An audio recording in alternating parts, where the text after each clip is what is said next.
नमस्कार। आज की डेट में हमें हर आदमी डरा हुआ, चिंता में और स्ट्रेस्ड नज़र आ रहा है और वो बहुत ऑब्वियस है क्योंकि इस कोरोना काल में जो पिछले साल से भी ज़्यादा डरावने रूप में इस साल हमारे सामने आया है, इससे बहुत हमारे अपनों को दुख दिया है, हमें दुख दिया है। बहुत से लोग कोरोना पॉजिटिव हो गए हैं, कुछ अपने हमें छोड़ के चले भी गए हैं जो इस लड़ाई को नहीं जीत पाए। मीडिया में, न्यूज़ में हमें दिन रात दिल दहला देने वाली आंकड़े मिलते हैं। तो इन सब से जी घबराना, डरना, चिंता करना, स्ट्रेस्ड होना बहुत ऑब्वियस है। लेकिन ये हमें दिख रहा है ऑब्वियस है, लेकिन हम इनसे निकलने के लिए क्या कर सकते हैं? और निकलना बहुत ज़रूरी है, क्योंकि अगर हम इनसे नहीं निकलेंगे तो हम अपने बच्चों को कैसे हिम्मत देंगे? हम अपने बच्चों के लिए वो माहौल घर का कैसे देंगे जिसमें कि वो बच्चे सेफ फील कर सकें और अपना टाइम अच्छे से गुजार सकें, ये वाला क्राइसिस का टाइम।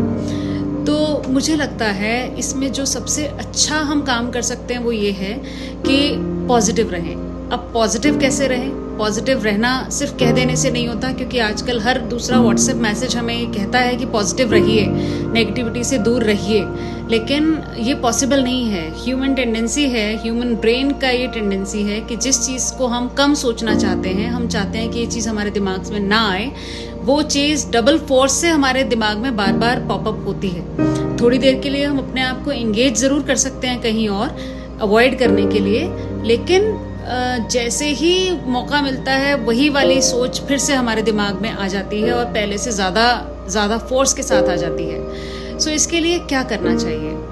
मुझे लगता है सबसे पहले हमें सोशली कनेक्टेड होना बहुत ज़रूरी है। ऐसे टाइम में सोशली कनेक्टेड रहना किसी मेडिसिन से, किसी इंटरवेंशन से कम नहीं है।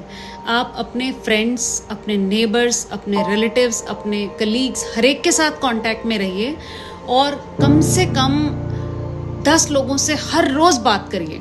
ये नहीं कि आपने जिससे आज बात की उससे कल क्यों करेंगे।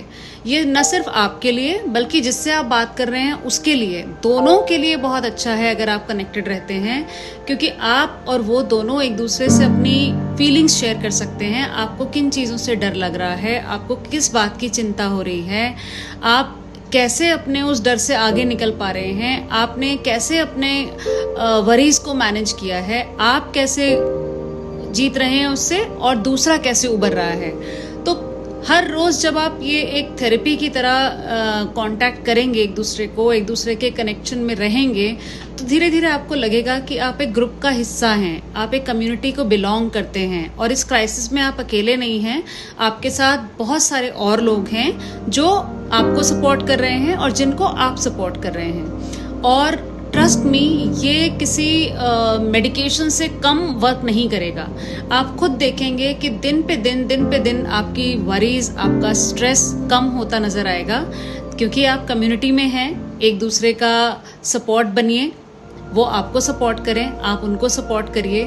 और सिर्फ यही नहीं, जहाँ पर पॉसिबल है वहाँ पर आप उन्हें फिजिकली भी सपोर्ट कर सकते हैं। फिजिकली यानी अगर आपके नोन में कोई सर्कल में कोई भी कोविड पॉजिटिव है तो जितनी आप उनसे हो सके मदद कीजिए, उनसे बातें कीजिए, उनको फ़ोन करिए, उनसे वीडियो कॉल पे बात करिए। अगर वो घर का बना हुआ खाना अरेंज नहीं कर पा रहे हैं तो अगर पॉसिबल है तो आप घर का खाना बना हुआ उनको भेज सकते हैं। आप नहीं बना सकते तो कोई लोग बना सकते होंगे, उनसे अरेंज करके आप वहाँ तक पहुँचा सकते हैं। उनकी ग्रोसरीज अरेंज करने में मदद कीजिए, उनकी मेडिसिन अरेंज करने में मदद कीजिए। ट्रस्ट मी, जब आप किसी के लिए कुछ कर रहे होते हैं उस समय आपका स्ट्रेस का लेवल बहुत कम होता है, बजाय उसके जब आप कुछ नहीं कर रहे होते हैं और खाली बैठ के केवल लोगों के लिए चिंता कर रहे होते हैं और अपने लिए डर रहे होते हैं। So please try, stay connected, support each other and we'll get through this tough times, I'm sure. And take very good care of yourself. Thank you so much.